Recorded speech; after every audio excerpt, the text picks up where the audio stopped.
মানুষের সম্পর্কগুলো নানা রকম প্রয়োজনে তৈরি হয়। মানুষের সম্পর্কগুলোর চাহিদার মধ্যে থাকে মানসিক চাহিদা, সামাজিক চাহিদা, আর্থিক চাহিদা, আরো অনেক কিছু।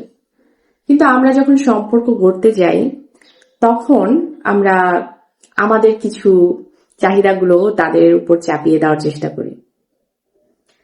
মূলত আপনি একজন মানুষের কাছে আপনার চাহিদাগুলো নিয়ে যাচ্ছেন ভিক্ষাবৃত্তির মতন, ভিক্ষুকের মতন তার কাছে চাইতে গিয়েছেন, আবার নিজের পছন্দ অপছন্দ তাকে জানাচ্ছেন।